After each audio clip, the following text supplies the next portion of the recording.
जोटा पूर्व अनुमान कराई बंगोपसागर से लघुचाप सृष्टि हो सारा एवं धीरे धीरे सेटा घनीभूत होउची एवं घनीभूत हला परे आजि ठारू ये लघुचाप बंगोपसागर पश्चिम उत्तर एवं पश्चिम मुहा होकर आहुरी घनीभूत आकु हेब एवं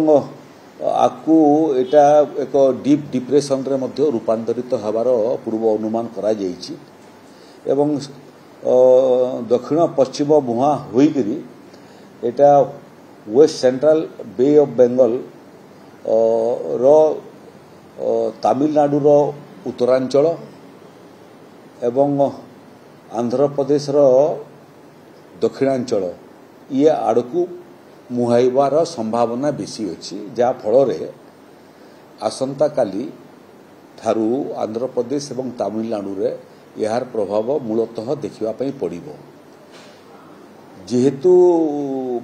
आंध्र प्रदेश एवं तमिलनाडु रे बंगोपसागर रे लघुचाप आकु बात्यार रूप नेब एवं प्रबल वर्षा आंध्र प्रदेश एवं तमिलनाडु रे हेब एवं पवन मध्य बहिब तार प्रतिफलन अच्छी तेणु आज 22 तारीख दिन जो पूर्व अनुमान कराई से पुरी खुर्दा नयागढ़ गंजाम गजपति बौद्ध कंधमाल रायगड़ा कोरापुट मालकानगिरी जगतसिंहपुर केन्द्रापड़ा एवं कटक ये सबू जिला मानू स्वल्परू मध्यम वर्षा हो पारे 30-40 किलोमीटर बेगरे पवन बोही पारे एवं घड़घड़ी सहित वज्रपात मध्य हो पारे यार सांगरे सांगरे आसंता काली यार प्रभाव आहुरी कमिबो एवं केवल बालेश्वर भद्रक जाजपुर केन्द्रापड़ा कटक जगतसिंहपुर पुरी खुर्दा नयागढ़ गंजाम गजपति रायगड़ा कोरापुट मालकानगिरी भाया जिला मानकू स्वल्प किंबा मध्यम धरणर वर्षा हो पारे एटी पानी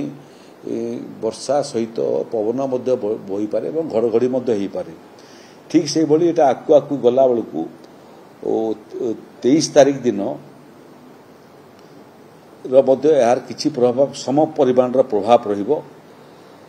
24 तारीख रु 25 तारीख पर्यंत मध्य ये सबू जिला मानकू किछि किछि प्रभाव यार पड़िबो जा फल रे केवल वृष्टिपात हेबो अल्प हो पारे मध्यम हो पारे पवन किंतु 30-40 किलोमीटर बेगरे बहिबार संभावना अच्छी घड़घड़ी मारिबा सहित किछि अंचल रे वज्रपात मध्य हो पारे पंचम दिन ठारू 25 रु 26 तारीख बेलू यार प्रभाव आहुरी कमिजिव षष्ठ दिन 27-28 तारीख एवं सप्तम दिन यार प्रभाव आउ परिलक्षित हेब नहीं तेणु ओडिशावासी को मोर परामर्श से माने विभिन्न प्रकार खबर बाकू नहीं विचलित होंतु नहीं विशेष प्रभाव पड़िबार संभावना कम अच्छी गुड़िए जगार वर्षा हो पारे गुड़िए जगार पवन बही पारे एवं गुड़िए जगार घड़घड़ी सहित वर्षा मध्य हो पारे वज्रपात मध्य हो पारे तार प्रति सतर्क रहंतु आदौ विचलित होंतु नहीं यार प्रकोप बढ़िबार संभावना नथिले मध्य राज्य सरकार विपर्यय परिचालना विभाग संपूर्ण प्रस्तुत अच्छी ये भलिया परिस्थिति हेले मध्य ताकू सामना करिया पई जिला प्रशासन रो परामर्श समस्ते ग्रहण करंतु जिला प्रशासन मध्य प्रस्तुत होची जे भली परिस्थिति सृष्टि हेले मध्य ताकू आमे सामना करिवु एवं लोकंकर धन जीवन रक्षा कवच हेबा पई समस्त प्रस्तुति आमर समाप्त हो जाइछि तेणु आदौ विचलित होबार संभावना नहीं ये अक्टोबर शेष पर्यंत एभलिया कम बेसी करी हैला परे अक्टोबर शेष बेलू ये लघुचापर प्रभाव संपूर्ण समाप्त हो जाइथिबो।